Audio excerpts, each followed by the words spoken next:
অল্প একটু কথা দিল থেকে শুনেন। মনোযোগ না হইলে পরিবর্তন হয় না। শোনা যায় বহুত কিছু, হাজারো বক্তার ওয়াজ, এই যে জুমার বয়ান, আমাদের প্রতিনিয়ত সবাই গুরুত্ব দিয়েই বলে, তো মানুষ আন্তরিকতা আগ্রহ কম থাকার কারণে উপকার হয় না। নালে আপনাদের মসজিদের ইমাম সাহেব যা বলে তা সমানভাবেই দরকারি। ইমাম সাহেব নামাজ 5 ওয়াক্ত, আমি বললে কি সেটা 6 ওয়াক্ত? বলেন। ইমাম সাহেব রোজার হুকুম যা বলবে, আমি বললে কি তার চাইতে কম? তো আর কি। এই জন্য এটা মনে রাখতে হবে। মূলত প্রত্যেক মসজিদের ইমাম সাহেব বছরে 52 সপ্তাহ, 1-2 দিন না, 52 সপ্তাহে যেই বয়ান করে মানুষের ইসলাহ সংশোধনের জন্য এটাই যথেষ্ট। কিন্তু ওই যে বসে বসে জিমায়, জুরায়, খামখেয়ালি করে, নিজেদের মধ্যে পরস্পর কথাবার্তা বলে, তো পরে গিয়া বলে আমরা হুজুরে দিয়ে কথা কইল না, হুজুরে ঠিকই বলছে, আপনি হয়তো ঘুমাইছেন। 30 বছরে 40 বছরে ইসলামের কোনো কথাই বাদ যায় না, সবই বলছে, আপনি খেয়াল করেন নাই, মনোযোগ দেন না, আন্তরিক হন নাই। এই জন্য জোয়ান বলেন, বুড়ো বলেন, পরিবর্তনের জন্য মনোযোগ জরুরি। যার মধ্যেই আন্তরিকতা নাই, আগ্রহ নাই, সে 60 বছর বয়সও বদলায় না। দেখা যায় 60 বছর বয়স, তারপরেও বিড়ি সিগারেট খায়। তাহলে এমন বদ অভ্যাস এতদিন পর্যন্ত রয়ে গেল কেন? 60 বছর বয়সের একজন মুসলমান, এতটা বয়স্ক মানুষ এখনো চা দোকানে বসে টেলিভিশন দেখে কেন? বলে, ওনার ভিতরে এই অসভ্য অভ্যাস কোন দিন যাবে? উনি আর কত বছর হায়াত পাইলে বুঝবে যে এটা গুনাহ? আরো কয়শো বছর পরে? 60 বছরও আপনার আক্কল হইল না,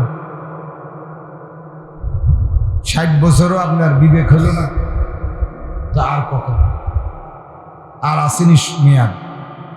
এর মূল কারণ হলো আজীবনই খামখেয়াল।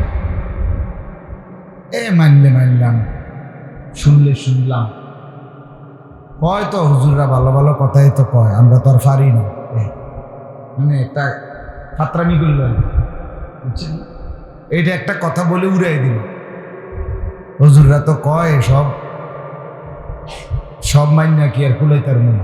এই যে এটা কি একটা কথা হইল? সব মাইন্যা কি আর কুলাইতার বিন্দি? মানে আপনি না মাইন্যা কি করছে? আর মানতে পারবেন না কেন? আল্লাহ তাআলা মানুষের জন্যই বিধান দিয়েছেন এবং মানুষকে আল্লাহর বিধান মানার মতো যোগ্যতা দিয়ে শরীর গঠন করছে। মা মিন মাউলুদিন ইল্লা ইউলাদু আলা ফিতরাতিন। নবী সাল্লাল্লাহু আলাইহি ওয়াসাল্লাম বলেন, প্রত্যেক নবজাতক সন্তান ইসলাম মানার যোগ্যতা নিয়েই ভূমিষ্ঠ হয়। মানুষের অস্তিত্বের সাথে, রক্তের সাথে আল্লাহ তাআলা ঈমান, ইসলাম মিশায় দিয়েছে। কেউ শুধু এটাকে কাজে লাগাইলেই সম্ভব।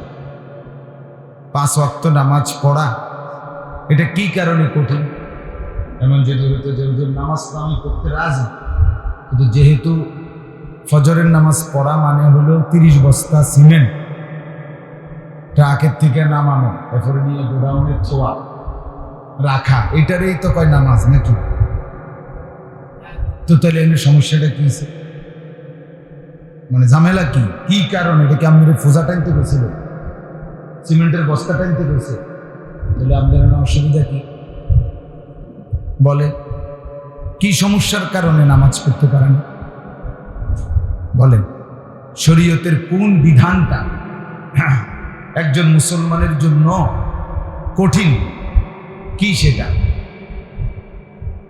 সুদ থেকে বাঁচতে বলছেন, তো হালাল উপার্জন কি করতে বলেন না? তাহলে ব্যবসা করলে হালাল পন্থায় কি উপার্জন হয় না? কথা বলেন না, হয় কি না? তাইলে মূল বিষয়টা এটা বুঝতে হবে যে আসলে ইসলাম মানা, দিন মানা শতভাগ সম্ভব, কোনো সন্দেহ নেই, সবার জন্য সম্ভব। আপনি নদীর পারে না নদীর বাহিরে, আপনারা গ্রামের না মহল্লার না শহরের, এটা কোনো কথা না। আপনি শিক্ষিত না অশিক্ষিত, এটাও কোনো কথা। আপনি সরু সরিয়া জানেন না জানেন না, লিখতেন পারেন বা পারেন না, এগুলো কোনো বিষয়। আমি মানুষ কিনা আগে এটা বলেন, কথা বলেন না, মানুষ কিনা? আমরা এখানে যারা বসছি আমরা মানুষ কিনা? তো যে মানুষ তার জন্যই আল্লাহর হুকুম মানা সম্ভব। ছাগল হইলে সম্ভব না, গরু ছাগল হাইওয়ান জানোয়ার তাদের জন্য ইসলাম মানা সম্ভব, আল্লাহর বিধান মানা সম্ভব, কারণ তাদের জন্য বিধান নাই,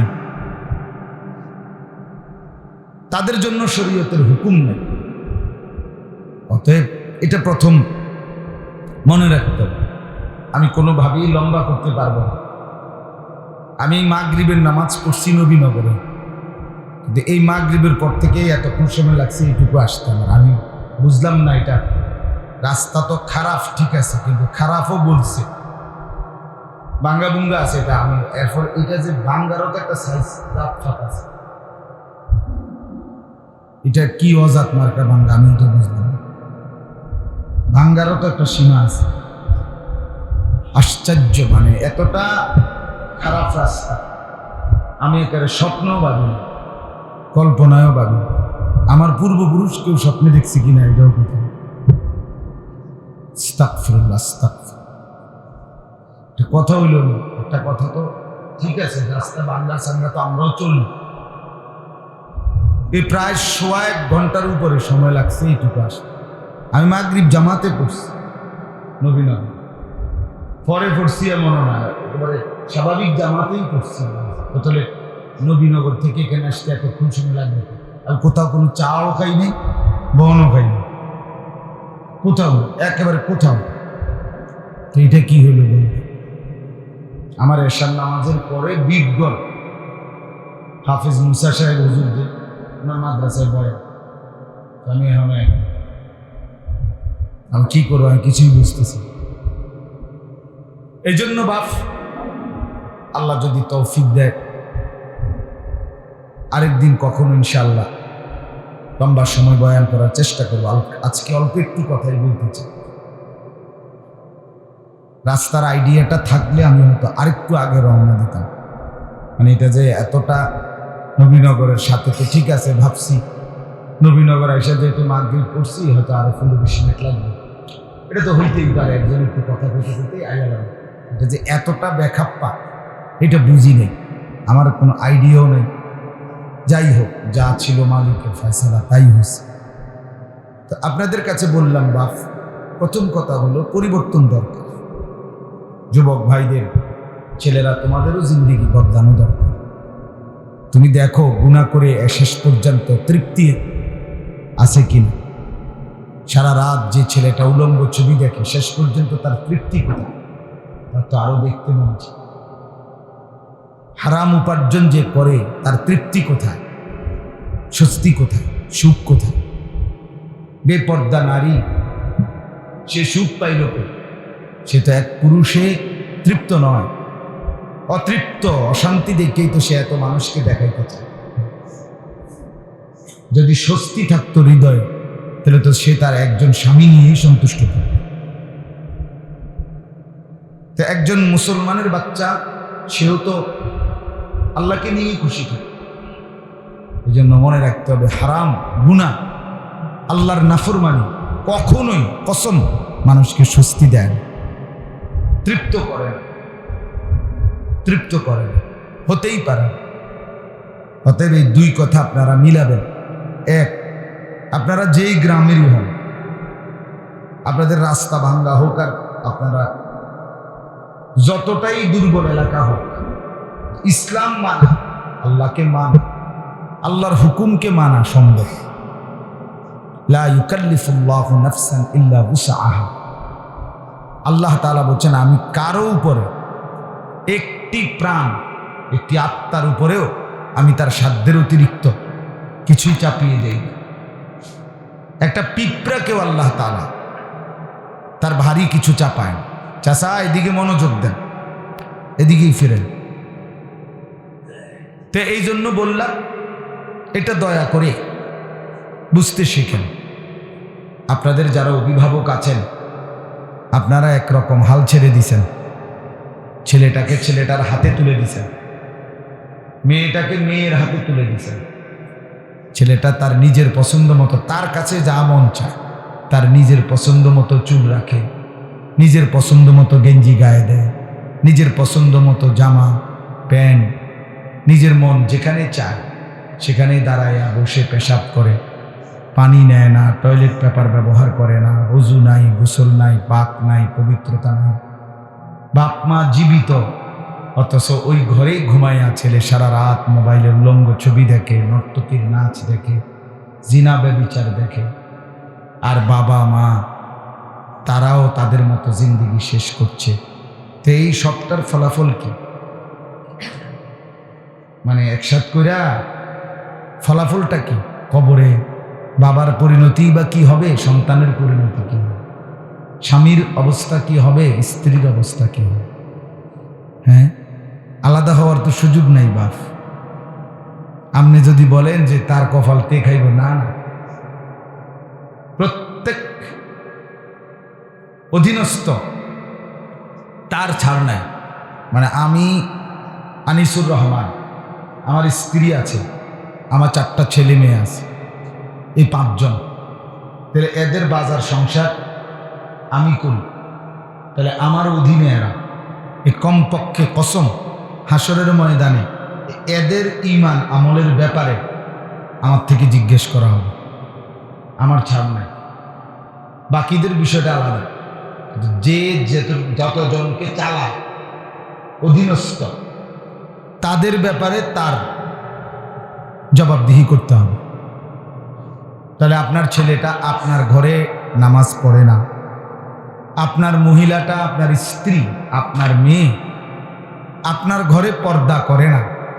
আপনি মনে করছেন এই চা খাইতে খাইতে, বন খাইতে খাইতে, বিড়ি খাইতে খাইতে এই রঙে আপনি বেহেস্তে যাবেন? গপ মার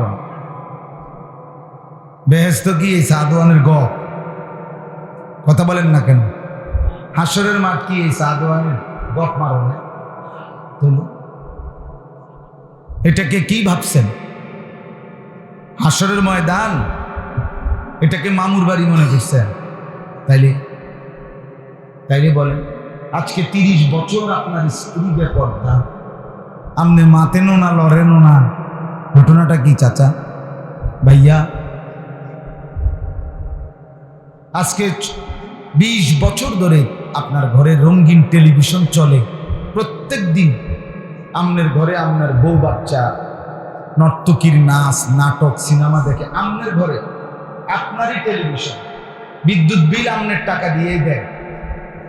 হ্যাঁ, খামখেয়ালি মনে করছেন জিন্দেগি? আখেরাত বলতে কিছু নাই। জওয়ান বুড়া সবাই এভাবে আল্লাহকে ভুলে গেলেন কেমনে? বলেন না কেন?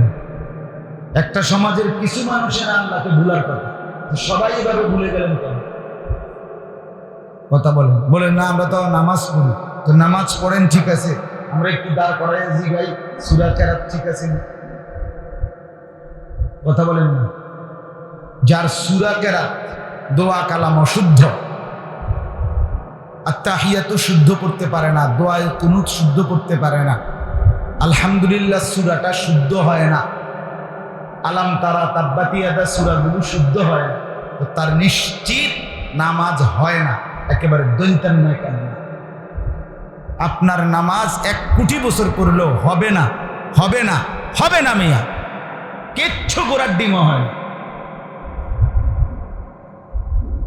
আমার গ্রামের মানুষ, মূর্খ মানুষ, আমরা সাধারণ মানুষ, হুজুর আমরা রেডি করলে ওইগুলি, এসব সিহন কথা, পাটনা কথা, হ্যাঁ, এসব খাজুরে আলাপ। কথা বলেন না কেন? এসব কথা ছাড়বো নাকি? তেহরা দিয়ে ডি করে, রঙিন আলাপ করে। ঘটনাটা কি বলেন চাচা? আপনার ছেলেটা স্কুলে পড়ো তোমরা, তো যাদের কোরআন শরীফ অশুদ্ধ, তোমরা কি নামাজ পড়ো আমরা বুঝি না? এমনিতে তো নামাজ পড়োই না, তো শুক্রবারে যে পড়ো তো সেটা কি? অশুদ্ধ সূরা কেরাতওয়ালা নামাজ তো হয় না। আপনি যেই কোনো নুরানি মাদ্রাসার বাচ্চাকে জিজ্ঞেস করেন, 7 বছরের একটা বাচ্চারে জিগান নুরানি পড়ে যে নামাজ ভঙ্গের কারণ কয়টি, সে বলবে 19টি। নামাজ ভঙ্গের 1 নম্বর কারণ নামাজে অশুদ্ধ কোরআন পড়া, 1 নম্বর কারণ। তাহলে অশুদ্ধ যার কোরআন, আপনি নামাজ কি পড়েন? আর এই নামাজ এই দশা দেখতেই তো বিড়ি ছাড়তে হবে, নামাজও পড়ে বিড়িও খায়, মূল কারণ তার নামাজ হয় না। নামাজও পড়ে এখনো টেলিভিশন দেখে চা দোকানে, কারণ তার মূলত অনেক মানুষে কয় না কি হয় ওটা, কারণ নামাজও তো পড়ে দেই আবার দি চা দোয়ানো গপ মারে। আসল কথা হলো ওনার নামাজ কিচ্ছু হয় না। নাহলে নামাজ একটি পাওয়ার, নামাজ একটি শক্তির নাম, যেই শক্তি অর্জন হলেই আল্লাহর ওয়াদা যে এটা গুনাহ থেকে ফিরাবেই ফিরাবে, অশ্লীলতা বেহায়াপনা থেকে ফিরাবেই ফিরাবে। ইন্নাস সালাতা তানহা আনিল ফাহশাই ওয়াল মুনকার, নামাজ গুনাহ থেকে ফিরাবেই, নামাজ অসভ্যতা থেকে ফিরাবেই। তাইলে যেই নামাজ গুনাহ থেকে ফিরায় না ওইটা মূলত নামাজ না, নামাজ হয় নাই, ওযুও হয় নাই, খবর নেন ফরজ গোসল আদায় হয় নাই, রুকু সেজদা দোয়া কালাম সূরা কেরাত কিচ্ছু হয় না। আপনি চলেন নালে এখন ইন্টারভিউ দেন, ঠিক আছে এখন প্রমাণ করেন। এই যেখানে যারা স্কুল পড়ুয়া ছেলে এরা দাঁড়াক, এখন যাদের বয়স 14 বছরের উপরে, আমরা এখন দেখি জিজ্ঞাসা করি যে ফরজ গোসল নাকের নরম জায়গা পর্যন্ত পানি পৌঁছানো ফরজ, যার বীর্যপাত হয় তার উপরে গোসল ফরজ হয়। আর ফরজ গোসলের সময় নাকের নরম জায়গা, এই যে নাক ভাঙ্গে যে দিক, এই যে নাক বাঁকা হয় না, এটার এই নরম জায়গা, এখানে নাকের এই নরম জায়গা পর্যন্ত পানি পৌঁছানো ফরজ কিনা? তো ফরজ যদি আদায় না হয় তাহলে কি গোসল হইল? তাহলে কি সে পবিত্র হইল? পবিত্র না হইলে কি নামাজ হয়? তাইলে আপনি এখন দাঁড়া, আমরা জিজ্ঞাসা করি যে ঠিক আছে তুমি যে ফরজ গোসল করো নাকের নরম জায়গায় পানি কিভাবে পৌঁছাও, সাই কদ্দুর পৌঁছাই? কথা বলেন। আমরা শুতে তো মাশাআল্লাহ পড়িয়া তো অনেক কিছু পড়ে লাইছি, হ্যাঁ এটা বলেন না। তো যার ফরজ গোসল আদায় হয় না তার কসম খোদার তার তো কোনো নামাজ আদায় হয় না, তার শুক্রবারের নামাজও হয় না, তে যদি জানাজার নামাজও পড়ে সেটাও হয় না, ঈদের নামাজ যদি পড়ে তাও হয় না, কোনো নামাজই হয় না। তো সে তো হাসরের ময়দানে দেখবে 1 রাকাত নামাজের কোনো নেকি নেই। কুল হাল নুনাব্বিউকুম বিল আখসারিনা আ'মালা আল্লাযীনা যাল্লা সা'য়ুহুম ফিল হায়াতিদ দুনিয়া ওয়া হুম ইয়াহসাবুনা আন্নাহুম ইউহসিনুনা সুনআ। এই যে কোরআনের আয়াত, সূরা কাহফের আয়াত না?